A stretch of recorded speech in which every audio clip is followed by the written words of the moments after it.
You're not a paid salesperson anymore. You're not a paid business person anymore. You are a messenger. You are delivering messaging to your customers that you believe in your deep in your heart. You can't fake that. You can't fake it 100%. You can't fake it. If you don't believe it in your heart, you're not. It's going to come out wrong. It's going to come out unbelievable, and nobody's going to believe you. Practice to believe the Kool-Aid. Yes, that. You've nailed so much of my philosophy behind this, because you are a sales specialist. You're one of the best. I mean, your story, by the way, that you told me is remarkable, so impressive. But you understand when I say that if you believe, you will be more successful in sales. It starts with belief, and the belief has to be ingrained. It has to come from you, as you say. But that's why telling your own stories, understanding your own stories is important. What do you bring to the table in the solution that you're offering? What has been your experience with your clients? What have you done that you're proud of? All of that helps build that belief, and that translates so that when you do tell that story, it comes across as genuine. And there's an experiment that was run, I believe, by Harvard Business School, but don't quote me on that. I'll have to check. But it is a genuine experiment where they wired a storyteller and a story listener to almost like an MRI scan.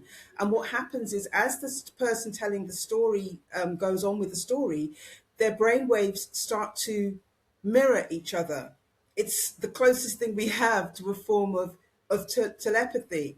And that's why it's so powerful for so many types of interactions in the business world. But that's exactly also why that passion is almost contagious, because it's your brainwaves are mirroring, but also your emotions, your hopes, your dreams are mirroring. And that is part of what the belief that belief that you transmit, because it's they feel it almost as if they're in you. There's a part of your brain that can't tell the difference between fact and fantasy, incidentally, when you listen to a story. So all of that builds that sense of connection. And ladies and gentlemen, the listeners out there and the viewers, Annie's talking about telepathic connection, and I think we just have one right now, like right in this second. She just read my next question. She just read my next question without even knowing. She's discovering the pattern of my thinking, and she's reading my next.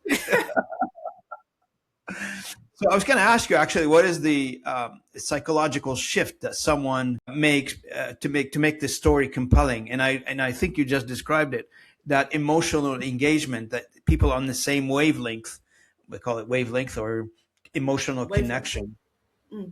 Yes. So yes, is that what makes the, if I was and I was thinking about this and I haven't done that, but maybe down the road I will do that, a public speaking engagement, for instance. If I was becoming a public speaker and I need to engage the audience, and that's for the public speakers out there, or people who hoping to become public speakers, what would be your advice from a psychological perspective to engage these individuals that they're talking? Tell your own story.